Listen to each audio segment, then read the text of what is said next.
Josh and Zach show up at Larkin's house completely clueless of what's going on. Samantha's there. She's actually in another room, so when they get there, she can hear talking between Larkin, Pinney, Josh, and Zach. Talk is very aggressive up front. They're getting robbed. Where's the cash? Where's the cash? Show us the cash. Penny actually tells Samantha, go outside and wait. So she's going to go outside and sit in a car. For what she describes, seemed like forever. The next thing she sees is Larkin and Penny exiting the house, carrying a large rug that is rolled up, and she sees a foot hanging out the end of the rug. Oh, this is never good. Yeah, not good. Sam Pinney and Samantha Simmons, they're in jail on charges of first-degree murder, robbery, and abuse of a body. I honestly don't think Sam did it, but if he did, the truth will come out. Welcome to Socialite Crime Club.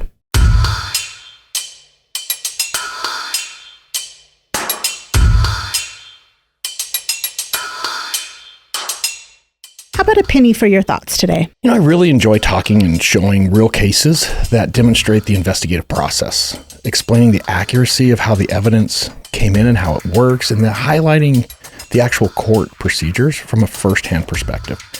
Basically making true crime true. And what kind of true crime do you have for us today? It's the kind certain people probably won't like because it makes them sound silly and absurd when they make all kinds of weird claims about credibility, admissibility, and accuracy. I see where you're headed.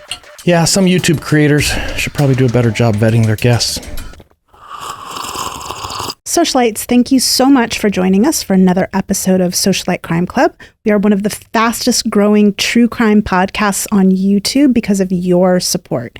If you haven't subscribed, please hit that subscribe button now. And once you subscribe, hit the little bell with the icon and get notifications of all of the new things that we have coming to you soon.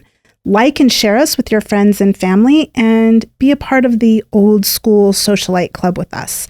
Memberships and swag is on the way, so stay tuned for more of that to come.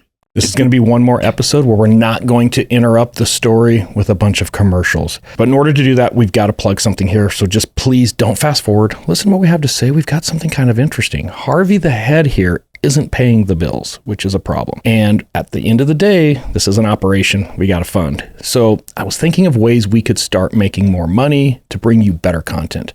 First thing that came to mind, it's a no-brainer. Keri doing a bikini car wash down on Main Street.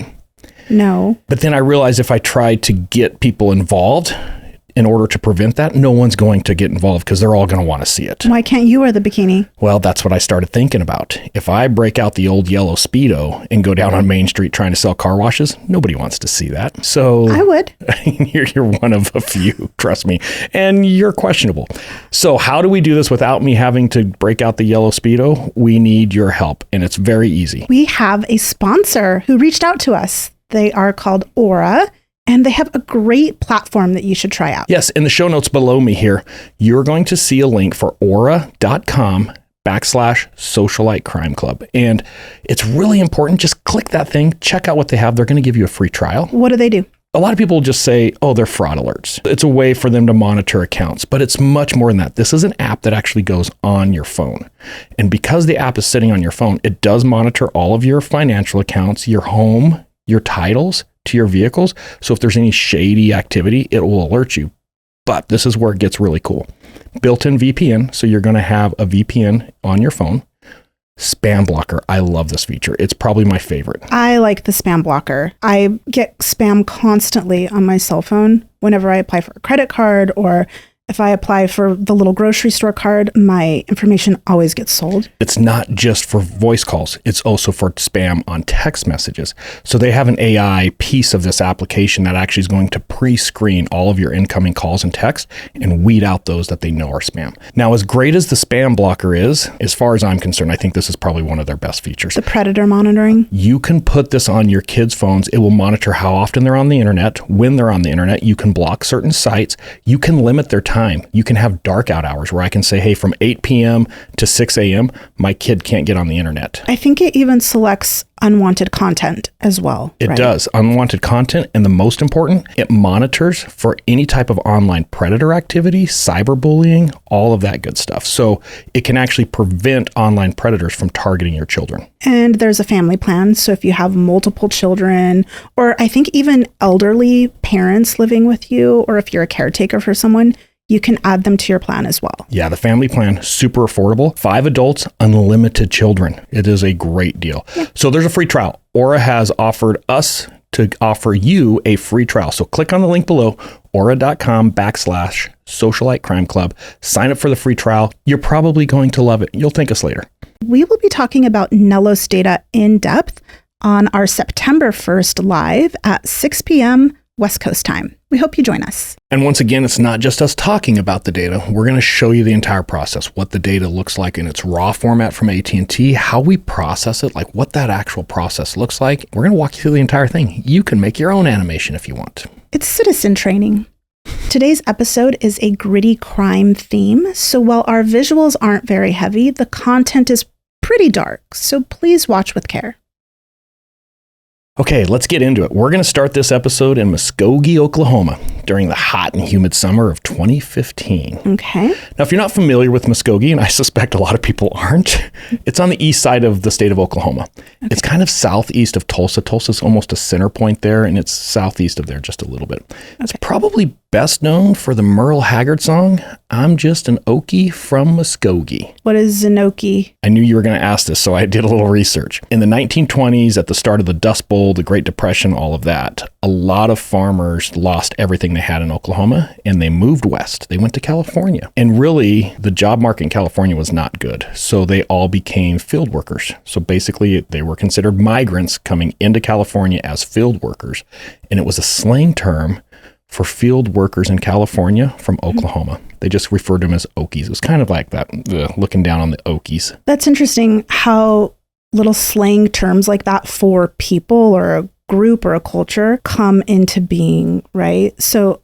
just a side little story here. When I was going through the academy, I never knew what an Irish pennant was. Oh, yeah. And when we were having a dress inspection one day, one of our recruit training officers actually looked at my shirt and said, you need to get rid of your Irish pennant. And it was one little string hanging off a button, like tiny. Yeah, tiny. I knew thread. It was just popping out apparently.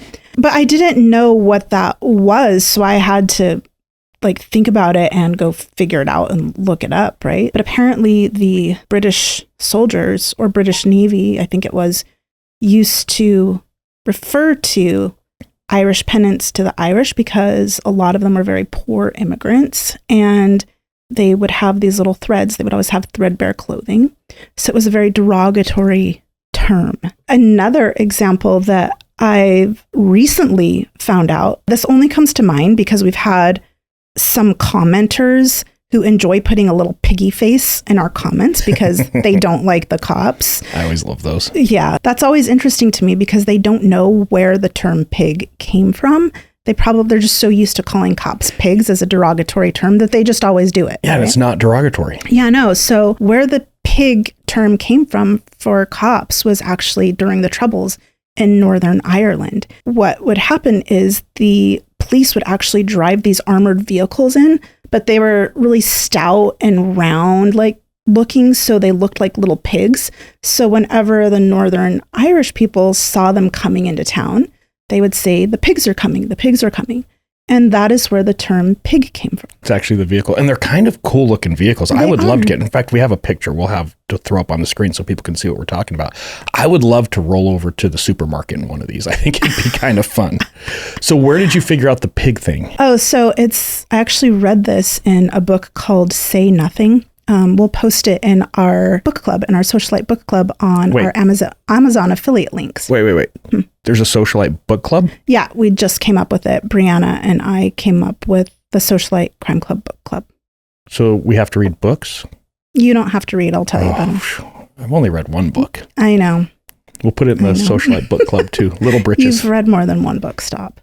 So that's where I learned about that. Kind of cool. Interesting. Yeah. All right. So back to Merle Haggard in Muskogee, Oklahoma. He wrote a song in 1969. It actually went #1 on the Billboard. So he did really well with this song.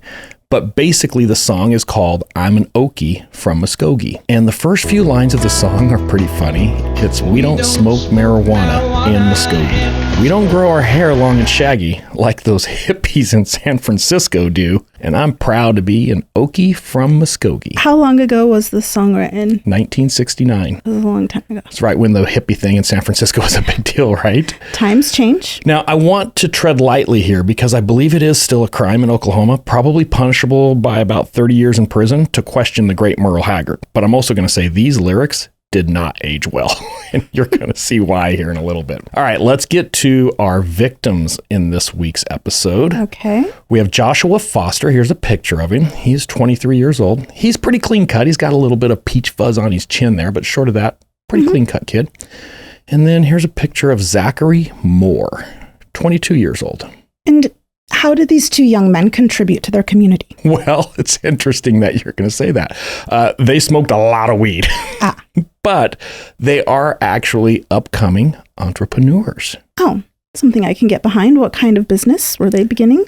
They're in the nocturnal pharmaceutical sales company. Nocturnal. This sounds shady. They're drug dealers. Okay. Yeah, so they're slinging a lot of weed. They're smoking weed. They're slinging weed. That's kind of Muskogee's go-to connect. If you got to buy a little weed, Josh and Zach can probably hook you up. Oh, okay. It kind of goes back to just the old adage of, hey, I like to smoke weed. It's kind of expensive. I have an idea. Let's go buy a shit ton of weed. We'll sell half of it. We'll smoke the other half. We're going to live a great life because now we're paying for our habit. Does that make sense? Yeah. Now, what kind of people, I have to wonder, in Muskogee are buying their weed? Oh, everybody buys weed. I'm not judging those who buy weed. Doctors, lawyers, teachers, those damn teachers. Everybody smokes weed. I got to tell you, you make me take care of a room full of third graders all day, I'm probably getting stoned that night. So Zach and Josh are talking about this idea of, hey, we love to smoke weed. If we could just sell a little bit, this could be a really good thing for us. And Zach is, dude, I totally know a guy. I can make this happen. And Zach was kind of known as Zach of all trades. He's very resourceful. Okay. So Zach convinces Josh that he knows a guy. I got another picture of Zach. Zach ages a little bit from our last picture here. This is more of his image when he was in the pharmaceutical business, if you will. And you can see he's gotten really shaggy and long hair. So Merle's not hitting this one very accurate. Yeah, I'd like to think that he would be an upstanding citizen. Well, he's got a nice dog, too. That's a picture of him with his dog there. Cute dog. Zach contacts somebody that he knows who's also in Muskogee. And this guy is known for his ability to maybe broker some larger weed deals. And his name is Samuel Pinney. Here's a picture of Mr. Pinney. Mm-hmm. What is on his forehead up there? Oh, well, it's not even really his forehead. It's his hairline. It's the beginning of his hairline back. Yeah, we'll get into that here in just a second. The theory here is Zach thinks that if we pull Sam Pinney in, he can probably help set us up with a weed deal. So he calls up Sam and he basically asks Sam Pinney, hey, we've got about $25,000. Can you help us buy a load of weed to bring back to Muskogee so we can start distributing on a bigger scale? Because up to this point, they're just doing these little dime bags, right? They're selling just a little bit on the side, but they've raised enough money that now they can do a bigger deal. So Sam Pinney is somewhat of a mentor to these entrepreneurs. That's a good, yes, a business mentor. Okay. Yeah, that's a good way to put it. It's also safe to say he's probably a gang member. I think he's in part of a white power gang, probably Aryan Brotherhood. And you are correct. There is this little tattoo in his hairline there, and it says outlaw. Oh, that's what that says. Okay. Yeah, but it's in cursive, so it's still classy. Yes. I don't want you to judge him. It's timeless. It's timeless, yeah. It's got that nice cursive font there. He has a hookup in Colorado. Basically, Penny's going to come back to Zach and say, hey, I've made some calls. I can set this deal up for you guys. But here's the thing. I'm the one setting the deal up. I need to get a cut. You guys have to cut me in on some of the profits. And they forged this partnership. And basically, this business is born. And they're going to start transporting marijuana between Colorado and Oklahoma to distribute in and around the Muskogee, Oklahoma area. Oh, okay. Now, I want to go back and just cover something really quick because I love getting into our comments. TikTok is a little bit angry. There are a lot of angry TikTokers out there. Simmer down. It's okay. They do not like police. Yeah. And I know we're going to get somebody trying to flex their drug knowledge and be like, $25K worth of weed ain't shit. This fool don't even know what pushing weight is. Joe Rogan wannabe. They're probably right in many ways. Right. But at the same time, I do want to clear up a little bit. I worked a lot of drug cases on the Arizona-Mexico border. I've been involved with cases where we were talking tons, not pounds. So I get it. This isn't the deal of the century. But at the same time, it is a pretty big deal for Muskogee. And you don't have to flex your criminal enterprise knowledge on Twitter by telling us, these guys don't know what they're talking. That's not a lot of weight. By the way, DEA is probably monitoring your comments when you're saying shit like that. So clean it up. And your IP address. Yeah. And get a better screen name. Pushing weight all day, 655. Just stop. Anyway, let's get back to our show. Booty liquor. That was yesterday. Yeah. I got critiqued by booty liquor. Come on. He thought I looked like Kamala. I'm going to have to get a shirt that says not Kamala Harris. I finally had to do it because everybody's calling it out. All right. So back to our budding business. See what I did there? Budding business. Budding business, yes. Yeah, that was cute. Prior to September of 2015, Pinney and Zachary have this thing actually off the ground and rolling. They've made at least 3 trips that are known. There could be more, but at least 3 trips back and forth where they're driving out to Oklahoma. They're buying about 20 to 30 pounds worth of marijuana, bringing it back to the Muskogee area, and then selling it. And like I said, at least 3 of these trips. So that's, 60 pounds or more that they've distributed up to this point. Sure. Where are they getting the money to buy this? Who's funding them? Are they just going and getting money beforehand from the people who want it? Right. It's their own business now. They're going and getting a product. They're bringing it back. They're selling it. They're making all the money off of that, and they're going and buying more. So they're taking their cut off the top. Pinney, the only thing Pinney does is organize the pickup in Colorado. That's his only contribution, but he's taking a pretty heavy cut. So, Zach and Josh start thinking, if we could cut Pinney out as the middleman, we could probably make a lot more money. I mean, all this fool's doing is getting us the weed. We're doing all the work. Right. It's smart. Yeah, well, it's a smart business move. It could be. We need to talk a little bit. They don't have a signed agreement, right? Well, we're going to talk about this. Now, Oklahoma and weed. I need our socialites to just think here for a second about the current climate in 2016, 2015, when it comes to Oklahoma and weed. Today, only medical marijuana is legal in Oklahoma, and you can't smoke it. It has to be either an oil or an edible. So Oklahoma is not very progressive when it comes to accepting marijuana. In 2015, it wasn't legal, period. You couldn't even have a medical marijuana license in Oklahoma. So it creates a demand, right? I can't get that. Now, of course, in Colorado, 2015, everybody had weed. So that's why the Colorado link is there, and it's not terribly far from Oklahoma. So it's better than driving to Mexico. Sure. Right. And probably safer. Right. So the idea is, can we get past Pinney? Can we cut Pinney out as the middleman and go straight to the source? We can make a lot more money. Okay. Zachary figures out who he believes the source in Colorado is, and he thinks it's this guy. Here's a picture, Nathaniel Youngman. Oh, he looks like a nice boy. Yeah, and I'm not clear on his exact role in the overall organization, but as far as Zachary and Josh are concerned, they think this is the guy that they can go directly to and they can cut Pinney out. So Zach is going to go ahead and contact Youngman and say, hey, we want to come out for another load. Hey, Pinney's not going to be involved this time. It's just Josh and I. Can you set this up?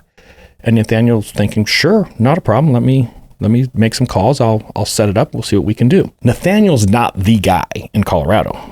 Oh. Zach didn't know this.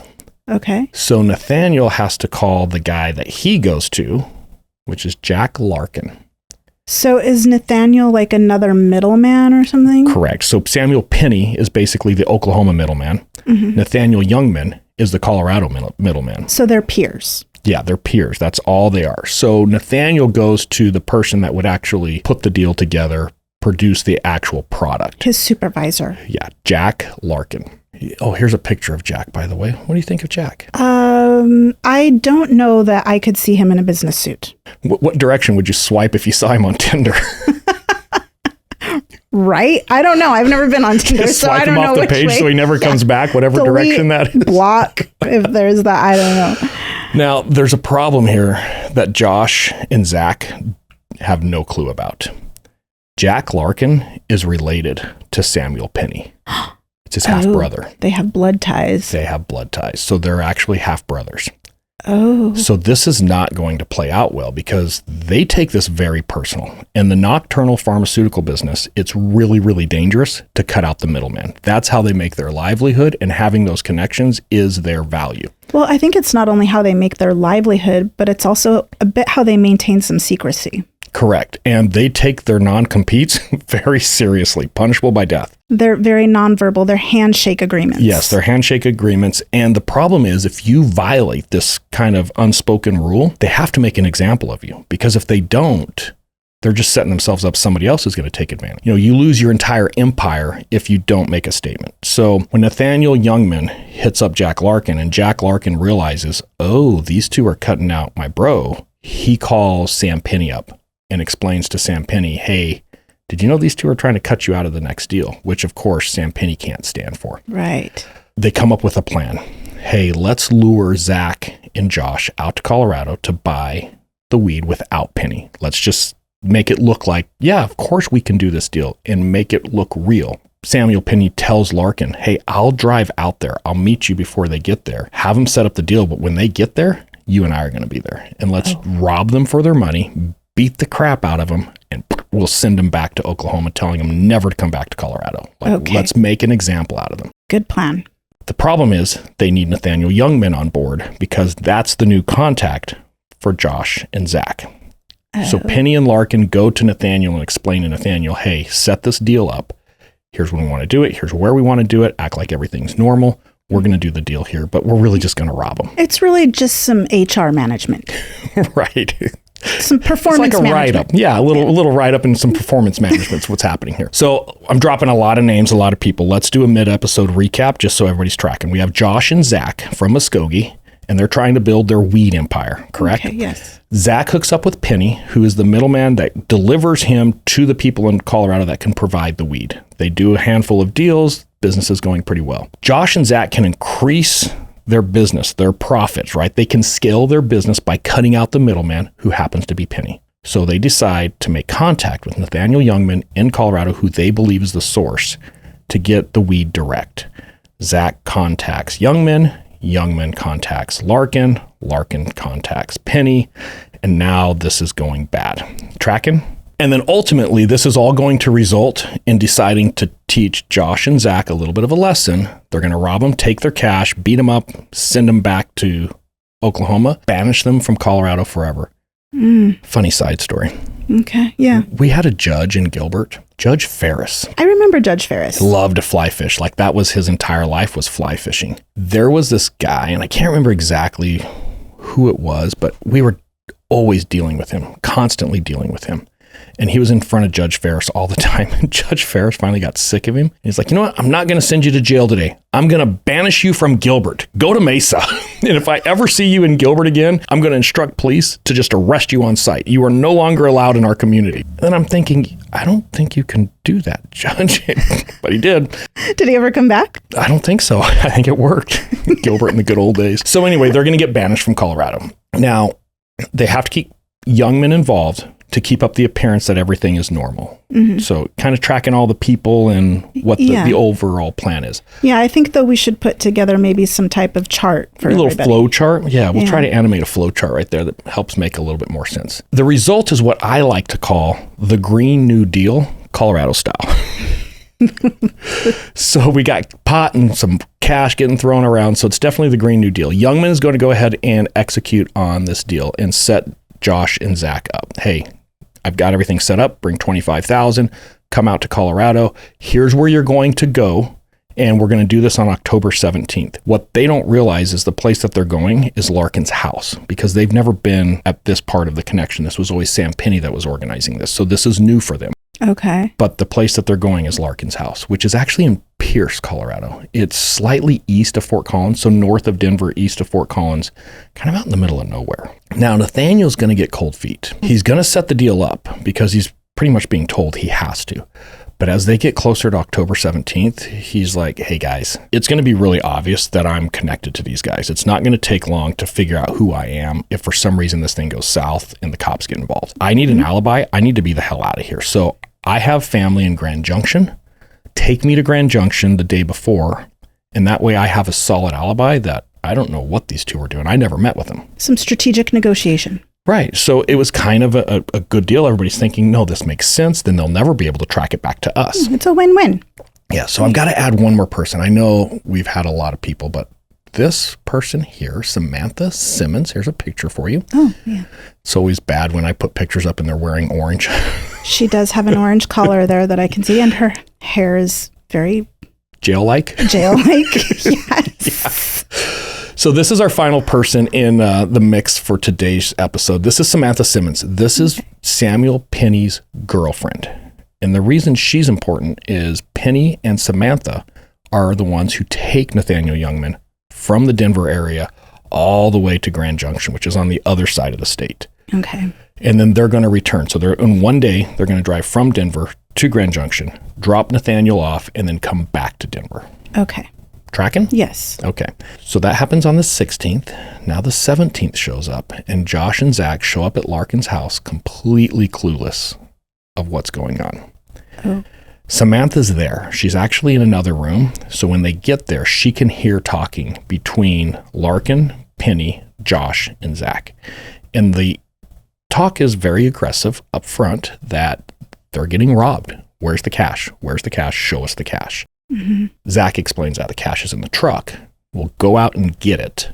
We'll keep Josh here while you're doing that. So he can't leave, right? Because they'll kill Josh. So I'm assuming that Pinney told Samantha, hey, I need you here today, or she just showed up at the house at this time? You know, I think they're together all the time because they're boyfriend, girlfriend. What's interesting, you'll see here in a minute, he's going to make her go outside. So she hears this first part of the conversation. Zach goes out to the truck, gets the cash, comes back in, and when he comes back in, Pinney actually tells Samantha, go outside and wait. Oh. So she's going to go outside and sit in a car. For what she describes, seemed like forever. Your female eyes and ears are too delicate for this. Yes. So she's sitting out in the car doing whatever she's doing, and the next thing she sees is Larkin and Pinney exiting the house, carrying a large rug that is rolled up, and she sees a foot hanging out the end of the rug. Oh, this is never good. Yeah, not good. And she thinks, oh God. So she goes in the house at that point. As she's going in the house, she sees them stuffing the body that's wrapped up in the rug into Josh and Zach's truck that's parked out front. When she gets inside, there's blood everywhere.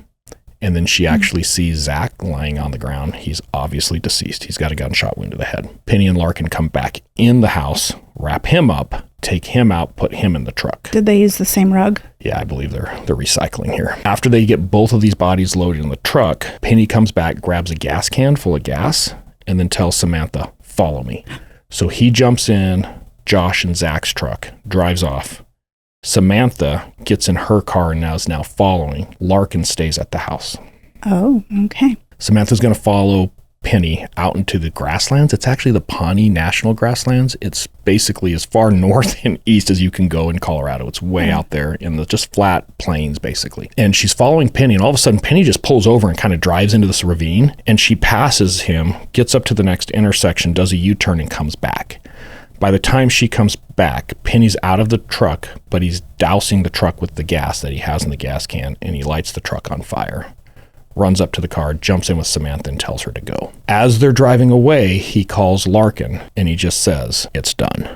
It's that after call. Yeah. Got to follow up. Now, law enforcement's going to get a 911 call about 15, 20 minutes later. Somebody who lives in the general area sees this glow, because remember, it's grassland, so it actually starts a little bit of a grass fire. And hey, I think there's a fire out here. So they roll a couple fire trucks and paramedics, a sheriff's deputy. They put the burning truck out, so the fire's out, and they're like, oh, damn. That Surprise. looks like two bodies. Yeah, surprise, surprise. They start looking around a little bit more in the truck, even though it's burned out. They can see some shells, some casings, some bullet casings. So they're immediately, this probably isn't good. There's an autopsy that's going to happen on both of these bodies, obviously, and they discover both of them were deceased prior to the fire as a result of gunshot wounds to the head. So not good. The investigation begins. We have a double homicide. Now, the family of Josh and Zach, when contacted, hey, why are they out here? What are they doing? We just found this truck and their bodies are in it. They burned. We don't know what's going on. Okay. The family's like, I don't know. We thought they were in Colorado to get a quote on building a cell tower. They're just out for the networks now. That's their new gig that their family thought they were doing. I think that's probably their cover story that they were giving back to the family of the transportation. But maybe that's what they were working towards. their business, they were going to scale out to another Yes. business? Maybe. It was pretty clear the family didn't realize, oh, there's so much more going on Right. here. There's very little physical evidence here. There isn't any DNA that's going to connect Sam Pinney or Larkin to this. We don't have the weapon. The ballistics are pretty much non-existent. We are dealing with burnt bodies, which is extremely difficult when we're trying to recover any type of physical evidence. So, the case is going to be pretty hard to prove. Overall, they start piecing some things together through phone records, and they get to Youngman, which gets them to Larkin, which gets them to Pinney. So they're starting to see this bigger picture. And as they start to look at these phone records, it's pretty obvious, these connections. And then when you look, you can actually see Pinney and Samantha. Because remember, they live in Muskogee. They leave Muskogee a couple days before Josh and Zach. So you see them travel from Oklahoma to Colorado. Then you see Zach and Josh travel the same route. And then when they're looking at Samantha's phone a little bit closer, she's at the crime scene where the truck was burned. And when I say at, we have a hit, a little ping. She's within 25 meters of it, and it's in the middle of nowhere. So it's indicative of some involvement. Yeah. So based on all of this, they're going to start making arrests. They arrest Samuel Pinney. Straight shaggy defense, wasn't me. They arrest Larkin, same thing, wasn't me. I don't know what you guys are talking about. They hit Youngman. I was in Grand Junction, man. I don't know nothing about it. He's the only one with the somewhat decent alibi. And that's how you know.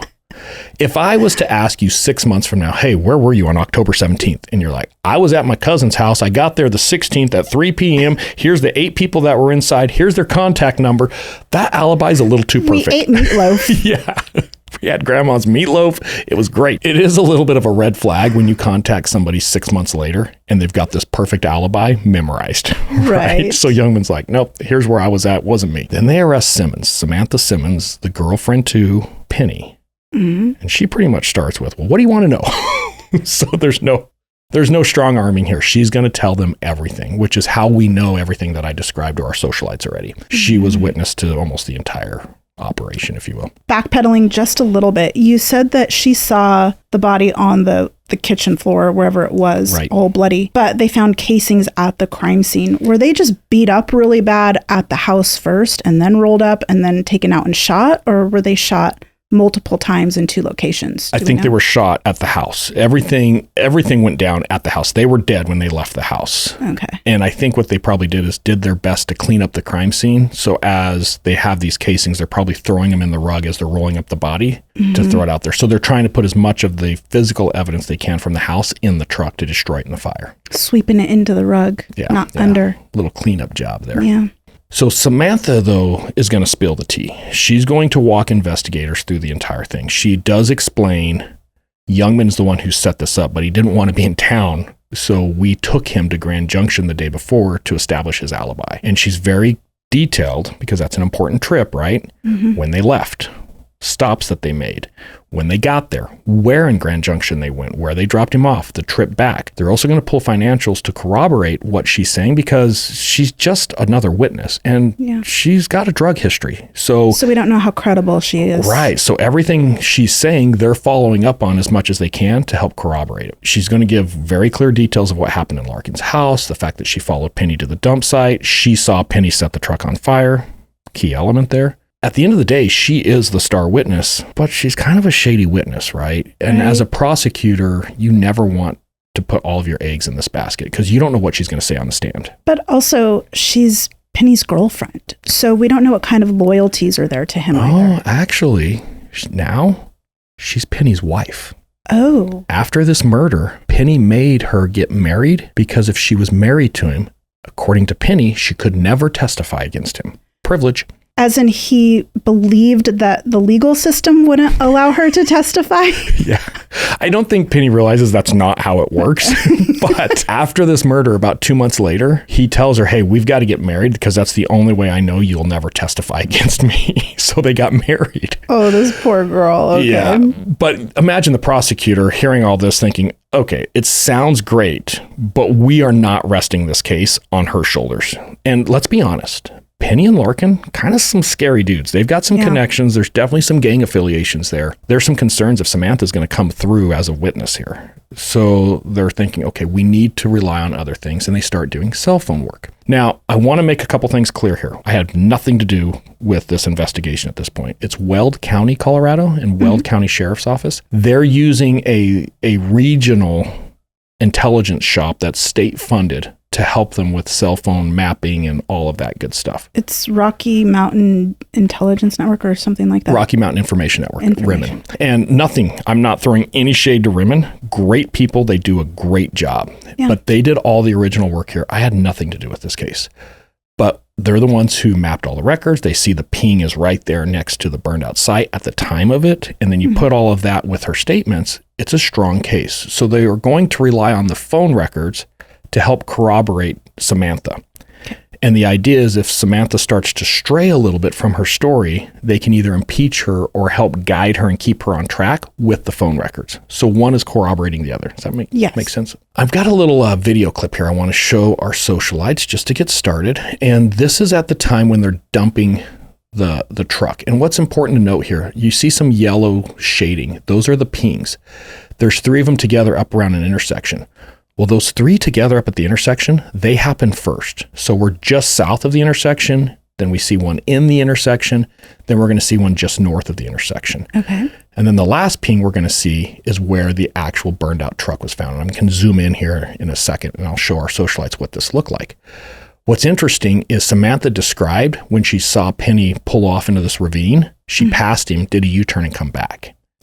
So to see that corroboration is really good. So you see her at the intersection turning around, her device. Right. And then here's a superimposed crime scene photo over the Google Earth photo to show where that truck was. Now, for our socialites, I know you saw a lot of cows in the background. I want to make the disclaimer, no cows were injured in the committing of this murder.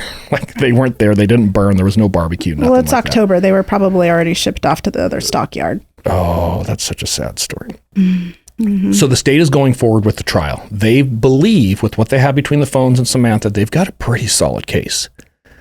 And then this guy shows up. Mark Poff. Mark Poff's a decent guy. He's not a bad guy. He's a cattle rancher, school board member.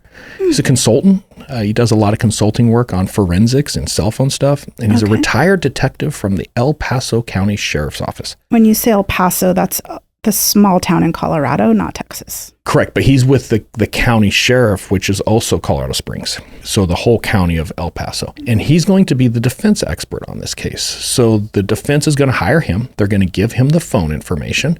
And he's going to come back with, I don't think they can testify to this stuff. Well, and you've seen him in many other cases, actually. I have. This is, I think, the first time I ever saw Poff. And I'm not bagging on Poff as a guy. He's a nice guy. I have never seen an expert be reprimanded multiple times by a judge, both on and off the stand.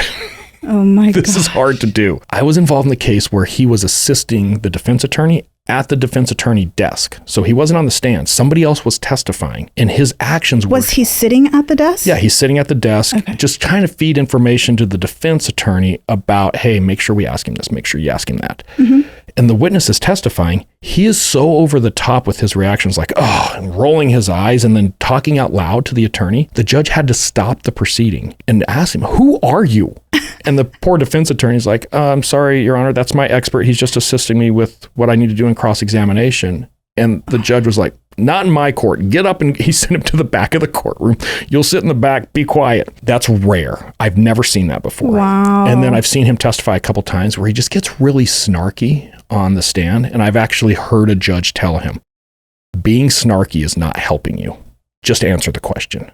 Or the defendant. Yeah. You know what, though? I get it. Sometimes there are times when I'm sitting in the courtroom and I just feel the need to roll my eyes in the back of the room because they're saying such ridiculous things. Yeah, but you can't. You got to keep that professional decorum going. A lot of people don't realize that since COVID, almost all of our court hearings now are broadcast. So there's live court every day pretty much. And what people need to understand is a lot of other subject matter experts will take the time to watch other experts testify because it's a learning experience, whether it's good or bad. It's a learning experience. And I don't know that Poff realizes that in this subject matter expert community, there's a new statement that has come up.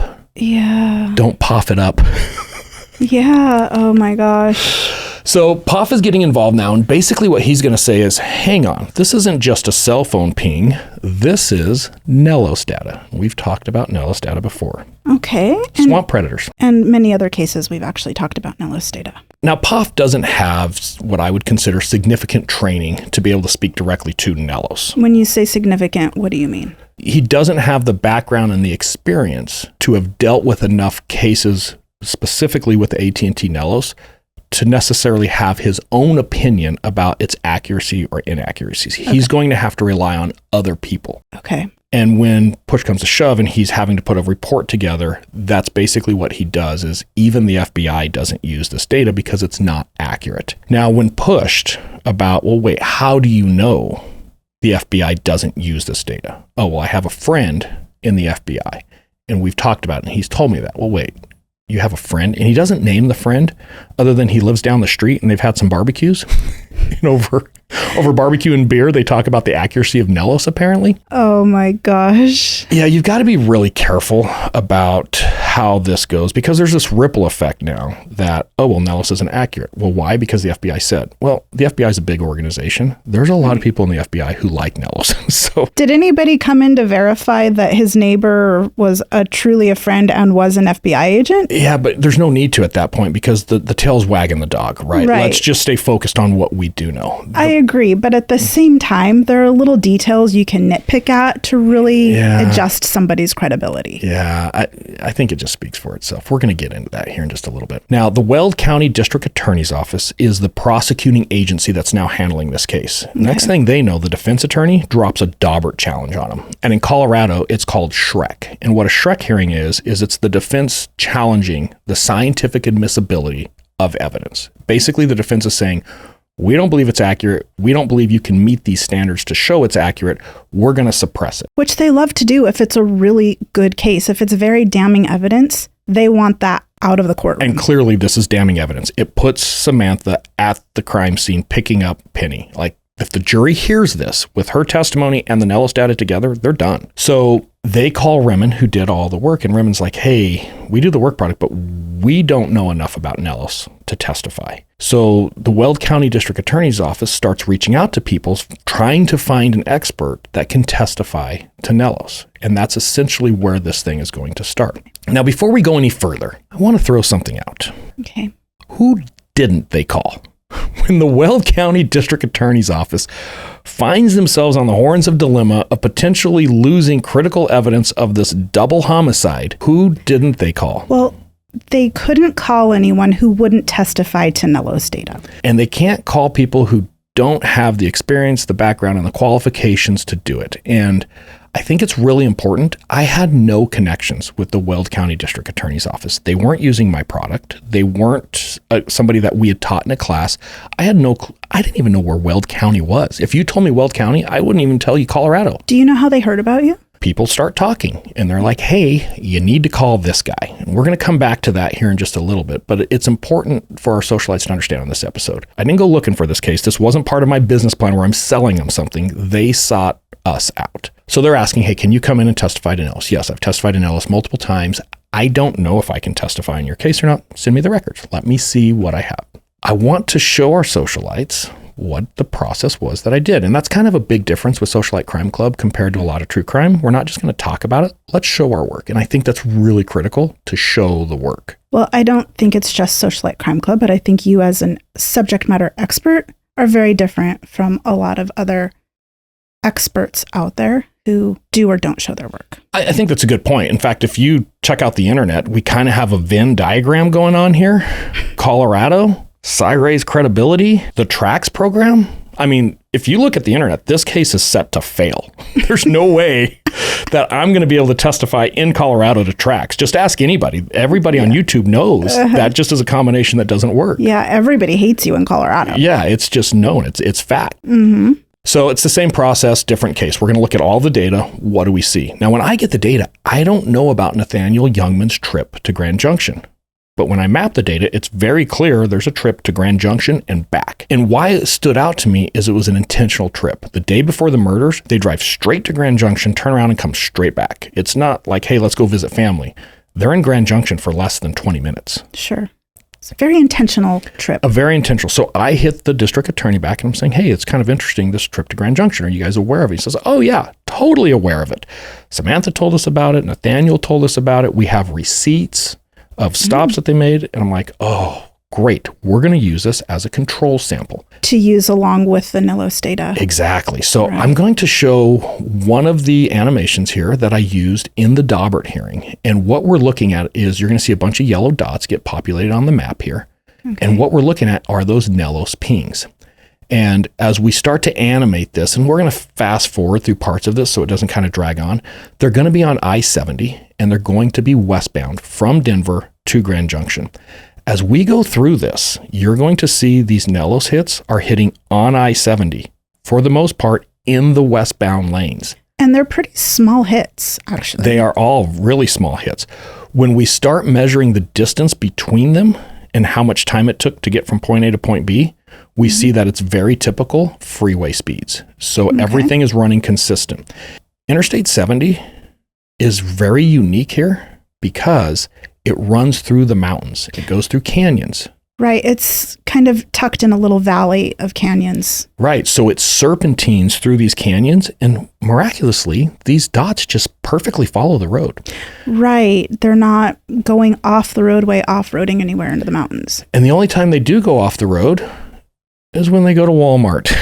Nothing good happens at Walmart. No, it never does. Samantha actually explains that on the way to Grand Junction, they had to grab some food and she needed to use the bathroom and they stopped at a Walmart. So we have that in the interview. Now, what you're going to see here, and this is where we'll fast forward after this, you've noticed these little pings have been pretty spaced out for a while. And now all of a sudden we get a whole bunch of them together. And what we're seeing is a tremendous slowdown where they've been running 70, 75 miles an hour up to this point.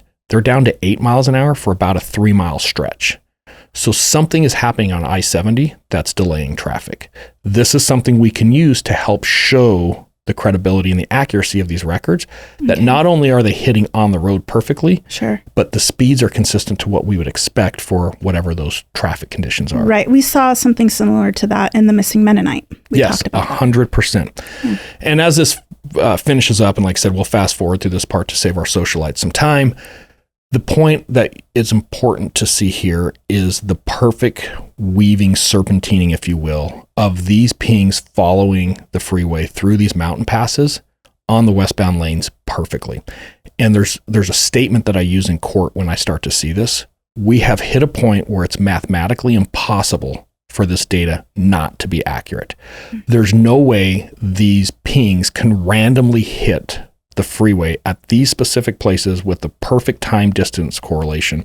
It's physically impossible. And this is what makes me really curious, why people think this data is actually so difficult to testify to if you can bring all the other corroborating evidence together with it. It doesn't seem like it would be so difficult for subject matter experts to do this. I'm going to make a statement here, and I truly believe this. The overwhelming majority of people who consider themselves subject matter experts in this field never look at this type of data. They look at right around the crime scene, and then they do everything they can do to chip away from the credibility at that moment in time. They don't look at whole data sets, which is why you hear me over and over again. You have to look at all the data. Right. And to your point, that's why I'm saying Socialite Crime Club's bringing receipts today. Yeah. When you see this work product and you see the mapping like our socialites just did, there's no longer an argument about, well, is this accurate? That Ray guy, oh my God, he's making stuff up again. It's the data. His animations are just so over the top. Yeah, I actually got a suppression hearing once from a defense attorney who accused me of doing nothing more than making a commercial advertising his client's guilt. And I was like, that. Yeah, that's pretty much what we did. That. Yeah, we talked about that before, I think. Okay, and then I did a second control sample, and this one we'll go much faster through. We're not going to drag this one out, but the return trip. And the significant part on the return trip is we see the exact same hits as far as perfectly following the freeway, the right traffic. They are going to stop at a gas station. And so at one point they pull off the freeway. The ping is literally at the canopy over the top of the gas pumps. Oh my gosh. The other difference is that we don't see the slowdown. So the only slowdown that happened was the westbound. There was no eastbound slowdown going back. So again, that I don't know what caused that, but it's something we can look up. Right. Now, did you guys have a receipt for the gas or did they pay cash? We had a receipt for the gas. Oh, awesome. Okay. Yeah, so it perfectly ties it. And when I keep throwing out that term corroborative data, that's what we're talking about is we see the phone is at a gas station in the middle of Colorado and we see a gas purchase at the same time by the person who owns the phone. Like that's a critical piece of information. So I go out to Colorado. I testify in Weld County. I had to look it up because I had no idea where Weld County was. And it's important to understand too, when some of these hearings, this isn't a trial, this is just a hearing in front of the judge. Judges' calendars can be really full. So when these hearings get dropped at the last minute before trial, judges will try to piecemeal these hearings into their calendar. So you may have 2 hours on Monday, 3 hours on Friday, and the next week on Thursday, you're wrapping it up. I was the first one to testify, and we had a couple hours, so I got all my testimony in, and I testified exactly to what we just talked about. I don't know what caused that slowdown. Now, I did reach out to the prosecutor who reached out to the Colorado Department of Transportation. And we were inquiring, hey, can you guys check your highway records to see if there was anything going on I-70 that day?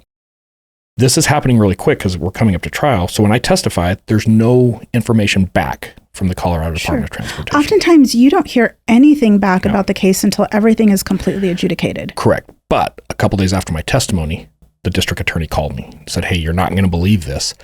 In Colorado, we have this thing called INRIX. And what INRIX is it's a digital program that tracks all of the traffic patterns for the major freeways in Colorado because it's what we use to help predict when we need to shut freeways down for snow and all these other crazy things that happen. I-70 has the INRIX. So the Department of Colorado Transportation looked up INRIX for the date and time you said, and where you said they slowed down for 3 miles to 8 miles an hour, there was road construction that day that INRIX said in that same 3-mile section during the time frame you said traffic was roughly 10 miles an hour. They just had a really slow person in front of them or like a semi. Or traffic just got a little bit more backed up. But hey, if we're talking I'm off by 2 miles an hour, that's pretty damn accurate when we're going from 8 to 10 miles an hour, right? Yeah. The other thing, it affected westbound traffic only, which is why we didn't see it on the eastbound side. Interesting. Okay. Yeah. So when people are like, oh, that stuff isn't accurate, it's not hard to see the accuracy if you look at the work product. So I think the only thing I'd throw out there is when people start to make these claims, show me the work. Right. Show me your work. That's what's important. A couple days later, Colorado Department of Transportation will also testify, so they get that in. The judge is going to make a ruling on this data, and if he believes it has met the scientific validation that it needs to be admitted, and he says it does. Not only that, but we'll put this little email up there. This is an email from the district attorney on that case, because again, we want to bring receipts. This isn't just me talking. This is what was actually said.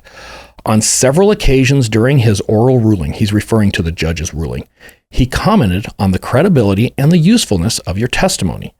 Thank you for your help on this. Your testimony was extremely helpful. And I know there's people out there who are going to say, Ray, Colorado, not credible. Well, actually, he doesn't use the word extremely. He says tremendously. Oh, my bad. And he's the chief deputy district attorney. Yeah, he's the dude. And I got to be honest, I'm not going to throw his stuff out. In fact, actually, we're going to edit some of this out, so I don't want people calling necessarily bothering him or texting. And this was Judge Quammen who really liked you. Yeah, it's interesting. And this is 99.999% of the time I testify, I get an email just like this with a very rare blip in there. I wonder if he's had any performance management issues in the that judge? System. Oh, no, he's very well respected. Interesting. At the same time, the district attorney is like, hey, can you come back and testify at the trial now? So I put together another animation, and this is when they're actually transporting the bodies. And I'm not going to show the entire thing. We're going to fast forward through pieces because it runs fairly long. Well, you have to show and explain so much information when you're actually in the point of trial. Yeah, and the reason I'm even putting this out there is I want our socialites to see when I'm testifying in court, it's not me just rambling on like I do here. Right. Well, I think the other thing for people to remember is that for the juries, they've never heard or seen anything like this. So explaining all of the technical aspects of call detail records like this in a way that isn't going to put them to sleep can be very challenging because you have to keep them engaged. Yeah, you've got to come up with some creative ways to explain the data. And what's happening here, what our socialites are looking at here is I'm mapping the Nellos hits in order. So 1, 2, 1, 2, 1, 2. I'm measuring the distance between the first hit and the second hit. I'm then looking at the time difference between the first hit and the second hit. So 0.82 miles. Between that time frame, you would have to be traveling at 36 miles an hour. And then I'll look at the next two. And what I'm also considering is they're traveling on a highway. They just pulled out of a neighborhood. They're getting up to speed, 36 miles an hour. Now they're up to speed on a paved highway. We should see an increase in speed. And sure enough, boom, we see that they're up over 50 miles an hour.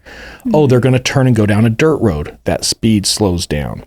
And what I wanted our socialites just to take a quick glimpse of, because a lot of people don't talk or show this type of stuff, this is what the jury is actually seeing that's corroborating what Samantha testified to. Sure. So we get into the trip to Grand Junction, the trip back, and then we cover from the crime scene where both of these victims are killed to the area where their truck is dumped and burned. And it does tell a very, very riveting story of exactly what happened. Right. And ultimately, the jury is going to come back in this case, and they're going to find all of these defendants guilty. So Sam Pinney, here's a picture of him now in prison. Does he have another tattoo, it appears? He's got kind of like the Mike Tyson side face tattoo going on. Yeah. Kind of opened up there, and he's got some braids now in his beard. Looks like a Viking. He does look like a Viking. Yeah. He is going to get life without the possibility of parole. Sam Pinney will never get out of prison. He will die in prison. So yeah, kind of a rough one for him. Jack Larkin, 60 years. He basically got 30 years for each victim. He has to serve those continuously, so he doesn't just serve 30 and get credit for both of them. He's got to be in prison for 60 years. I do want to make one more comment to Merle Haggard's Okie from the Muskogee. It's pretty clear with these two that they are fuzzy and shaggy with long hair. Yeah. Poor Merle's got to be rolling in his grave, right? They're smoking weed, and they're just like the hippies in San I don't Francisco. think they would like to be called hippies, though. They think they consider themselves far from a hippie. Probably so. All right, Samantha Simmons. She's going to get a sweetheart deal. She agrees to testify against everybody, and she does testify. She gives some very damning testimony. She's shady in places where she just doesn't recall. There's other times where she sets the record straight, and they have a recording of her previous interviews. So right. It's very damning. She does a little over a year in custody between the time they arrest her and the trial. So when she takes her plea deal, she's just going to get 4 years of probation to serve from that point forward. So do we know if she and Pinney are still married? I don't know. That's a good question. I couldn't find much on her today. She may not even be around, because if she ratted out Pinney and Larkin, there's no telling what may have happened to her. She so hope you're okay, could be Samantha. not with us, or you know what? And maybe she's turned her life completely around. Protection program somewhere. Who knows? That's very possible. But maybe she's turned her life around and she's just doing really good now. Let's hope. It's always possible. Right.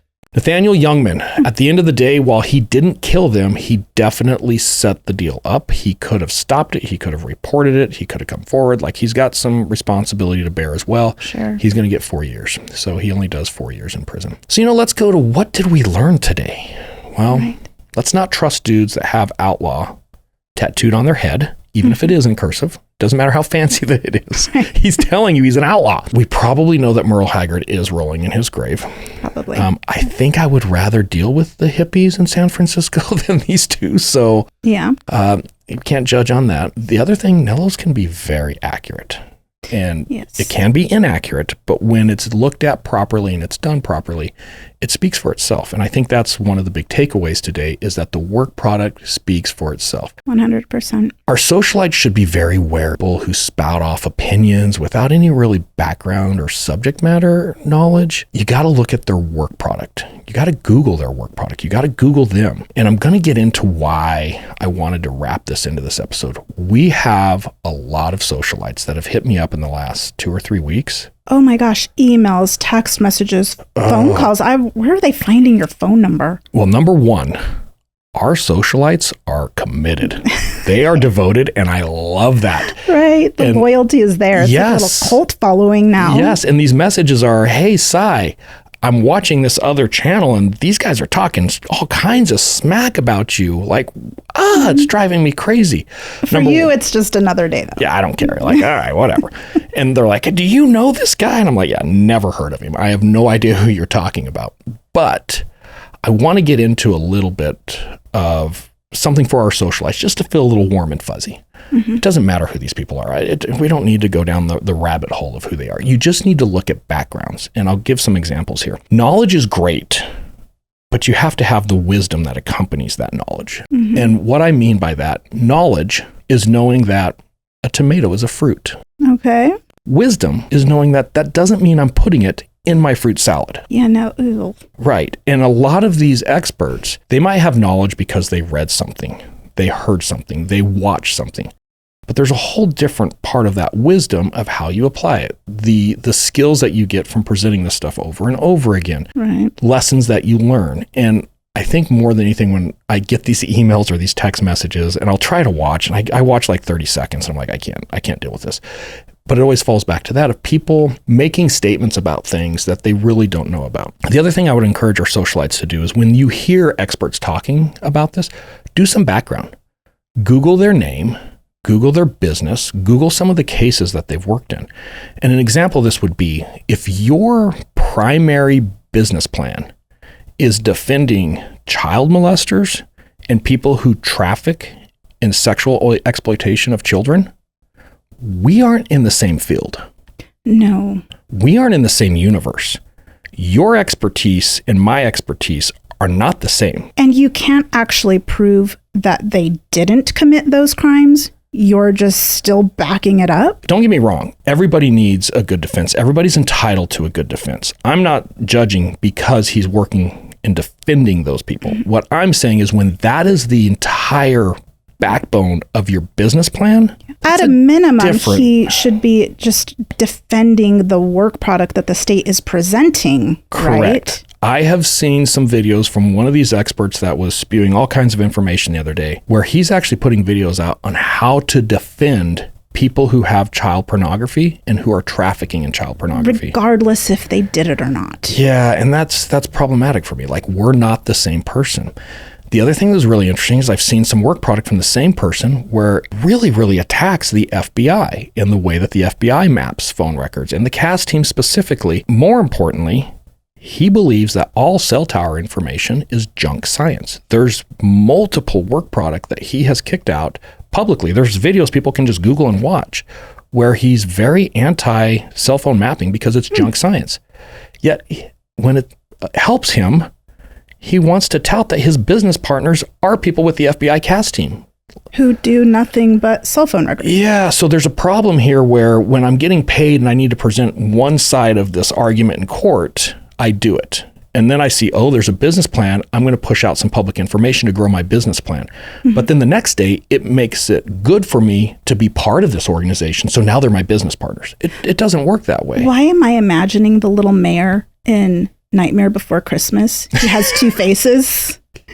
His head spins one way, and then the next minute his head is facing another way. Yeah, right. And there's one other thing I want to touch on, and then we're going to move on here. There are certain cases we don't talk about because we can't talk about it. We are under court gags from time to time, and there's multiple cases I've had this happen. But what people need to understand is when a judge issues a gag order on a case like this, it's not the judge saying, I would really appreciate it if you didn't do this. It is a lawful court order, which means you violate that, you can be criminally charged, you can actually go to jail. So I want our socialites to just take a second. If you see an expert on YouTube who is claiming to have reviewed evidence on a case where a gag order has been issued and then is now giving you his opinion of that evidence before the trial, one of two things is happening. A, he just committed a crime that he can be indicted for.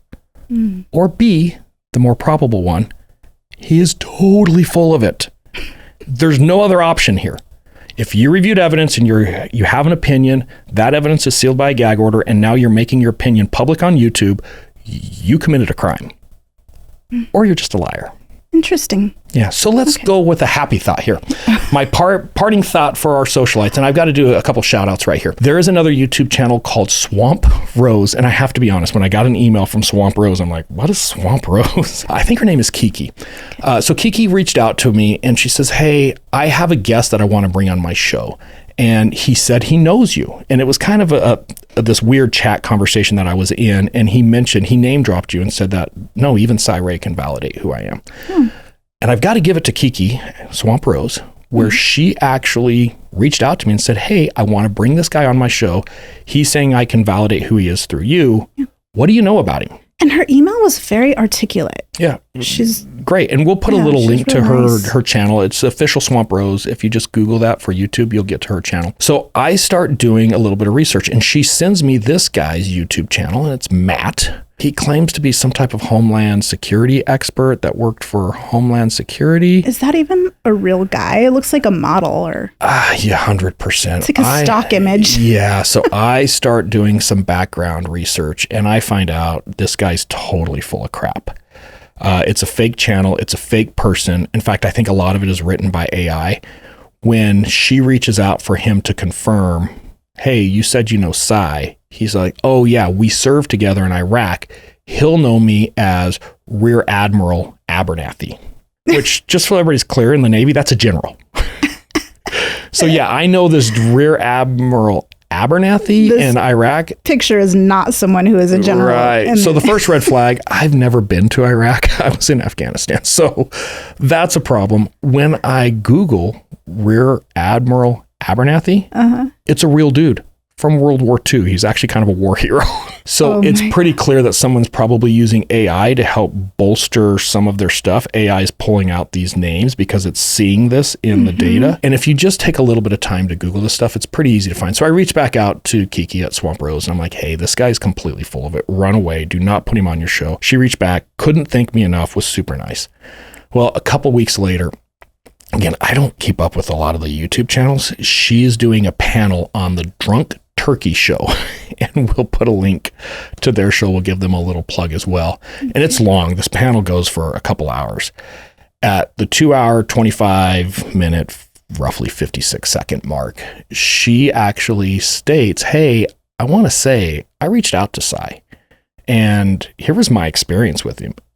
But she's talking about the experience of vetting potential experts who want to come in and say whatever it is they can say for their 5 minutes of fame. And I want to throw this out there. We are happy to take these emails. We're happy to take these calls. I am happy to help vet people. I'm happy to vet their work product. At the end of the day, one of the reasons we did Socialite Crime Club is I watched other things and I was like, that's not right.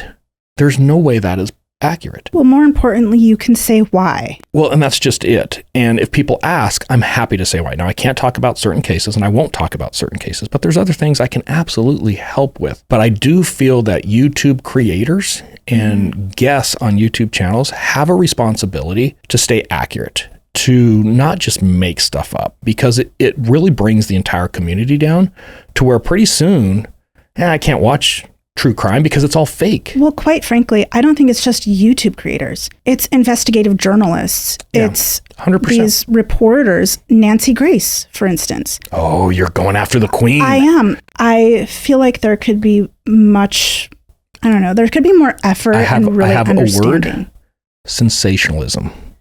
How much can I sensationalize this victim? How much can I sensationalize these victims' parents? Right. It just turns for me into rabbit hole crime.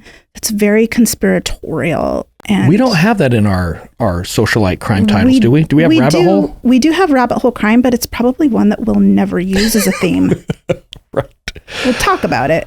All right, so let's wrap that up. And that's where I wanted this episode to go at the end is we want to show our work product because it speaks for itself. And I hope that this was a really good example for our socialites. The other thing is vet.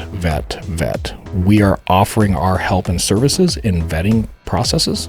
Whatever we can do, we're happy to do it. And we've given a couple examples of where we have. Thank you for joining us today, socialites. We look forward to seeing you next week. You're at home. Your modest house in a very safe community, you're cooking dinner. All of a sudden you hear these horrific screams outside. Something is clearly wrong. And then you hear a whole volley of gunshots. You run out your front door, and lying in the street right next to your house is 2 dead bodies, blood everywhere. What do you do?